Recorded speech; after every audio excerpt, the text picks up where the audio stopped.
Hey, what's up, everybody? It's Charles Sabanson. Welcome you guys to another episode of the DREAMERSPRO show. We cover everything from sports, hot topics, classic debates, entertainment, and we give you guys a fresh perspective on things and how we see them. And today we got a just an absolutely a sad show. But before we get into it, please make sure you like the video and sub to the channel, and be sure to follow me on Instagram. My handle is CTABANZ. So we got the news, y'all, that Russell Westbrook may have to call it quits this year. May end up having to retire this year because the word is, the last time I checked, that no team is interested in his services. Got an article here that I want to read the headline. It's from theheavy.com, and it says, Russell Westbrook gets devastating reality check from insider. That's what it says, right? That no team. It says former NBA MVP Russell Westbrook could be out of the league starting with the 2025-26 season, according to NBA insider Jake Fisher. It says, speaking on the Inside Notebook on Bleacher Report YouTube channels, Fisher reported on August 20 that the only Sacramento Kings have expressed interest in signing the athletic guard who turned 37 in November. We're still waiting to see what other moves could come in Sacramento before the Kings tried to bring in Russell Westbrook, Fisher said via SportsIllustrated.com. And that's been one home all along that we really have looked at for Russell Westbrook. And that is still the home I have heard earlier this week for Russell Westbrook, if he's going to be in the NBA at all, honestly. So that's what it says. Russell Westbrook may be out of the NBA. And as I heard this news, the first group of people, the first set of individuals I thought about were Shannon Sharpe, Skip Bayless, and LeBron James. Let's go back in history. Before Russell Westbrook joined the LA Lakers, I think in the 2021 season or something like that. I don't remember the season specifically. It's not really important. Prior to him joining the Lakers, he had averaged a triple-double with the Washington Wizards, the lowly Washington Wizards. And he was able to get them into the play-in tournament.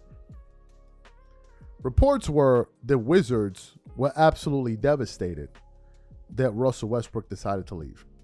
And what team did he decide to leave for? Well, he decided to come back home and play for his childhood favorite team, the Los Angeles Lakers. Why is that? Well, because he was recruited by two individuals in particular. One of them was Anthony Davis, and the other was LeBron James, because they thought that they were going to win a title. And then what happened? You had odd makers out there saying that the Lakers had the second best chance to win the NBA title, right? Second best, and the best odds to come out of the Western Conference. Now, some of us out here were like, well, how's this going to work? Because if you know anything about how Russell Westbrook plays ball, and you know anything about how LeBron James plays ball, they both need the ball in their hand, but certainly Russell Westbrook. And they kind of have redundant skill sets. And some of us were speculating that it wasn't going to work. But the NBA set it up in a way where I think their first 17 games that they played, 17 out of 20 games were at home. And after 20 games, the Lakers had a record of 10-10. 10-10. Now, they went 0-5 in the preseason, but I generally don't make a big deal out of what happens in the preseason. It was after the 20 games that we saw that the Lakers were a 500 team. And once we began to realize that they weren't going to be any good and that they would only go on to win 23 games the rest of the way, the focus shifted and the Vipers came out. Skip Bayless, who had always had a vendetta against Russell Westbrook going back to Oklahoma City, he made it his business, and I mean it, to trash Russell Westbrook, which seemed like every single day of the week. They would put in low light reels of Russell Westbrook daily. The next person that would jump on board was Shannon Sharpe. Shannon Sharpe would join Skip Bayless to absolutely destroy Russell Westbrook on a daily basis. Do you know why? because Shannon became annoyed with Russell Westbrook because he needed somebody to blame because Russ was now viewed as the person that was holding his favorite player back, LeBron James. So he was criticizing Russ as a person that he could take out his frustration on because he wasn't going to criticize LeBron James, even though he was part of the team and he's the one that wanted that move. He then pointed his attention to Russell Westbrook. Then came LeBron. LeBron James, who talks about everything. If you see two pigeons fighting on a subway, on the 2 train, in the Bronx, LeBron James is going to tweet about it. And LeBron at no point in time said, hey, man, you guys are piling on Russ, man. You got we are not performing as a team together. I think it's unfair that you guys are singling out Russ. LeBron did no such thing. LeBron just stayed quiet and he went about his business to stat pad because that was all that was left. We're not going to win anyway. So what I'm going to do is I'm going to stat pad so that in the end of the season, when people try to dissect what actually took place, they can look at my numbers and say, well, LeBron had good numbers, so what do you expect him to do? Right? He has good numbers. What do you expect me to do? Which is what Ty Lue revealed in a heated discussion in a huddle, in a timeout in the finals, where he's like, LeBron, you got to do more. He's like, well, look at my stats. He's like, you got to do more. He was even telling the coach then, look at my stats. And Westbrook ended up being the odd man out. I want you guys to think about this. Before Russell Westbrook joined LeBron James, he was a max level player. Let me repeat that once more.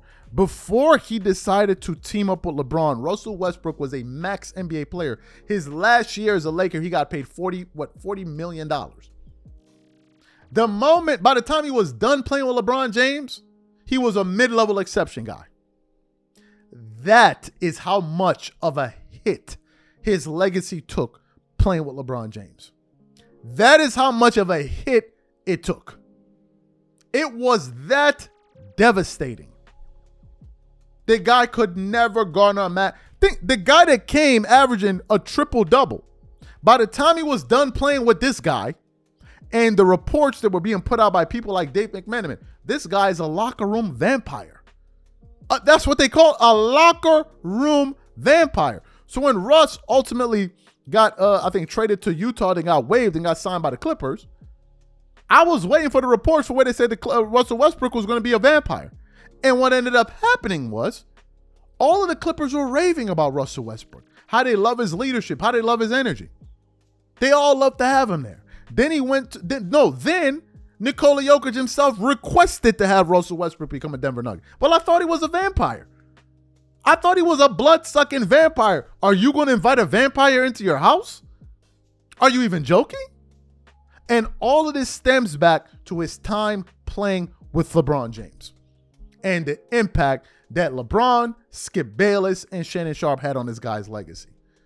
These are the facts. That was the turning point. Russ went from a guy that could average a triple-double to now all of a sudden he can't play. Same thing with Luka Doncic. Luka was viewed as a top 3 player in the world. The minute he gets to LeBron, does Luka know how to do anything anymore? What about LeBron showing Luka the rope? How can you go show him the ropes when he was in the finals? You better take those ropes and throw it in the damn lake. I don't want those ropes. Throw them in the lake. They dirty. How you gonna show me the ropes? I'm in the finals. You get bounced out the first round, but you want to show me the ropes. That's what they try to do. They elevate him, and then everybody else gets diminished. And then whenever you play on his team, there must be a scapegoat. Last year, it was Luka's belly. That was a scapegoat. Luka has a pouch. Luka has a pouch. So this year, if they don't do well, it's Luka's elbows. Did you notice some fat on his neck? That's what they do. Just a damn shame. A damn shame. But LeBron getting his karma too. They kicking him out the door too. It is what it is. You guys let me know what you think about in the comment section. Catch you on the next one. I'm out. Peace.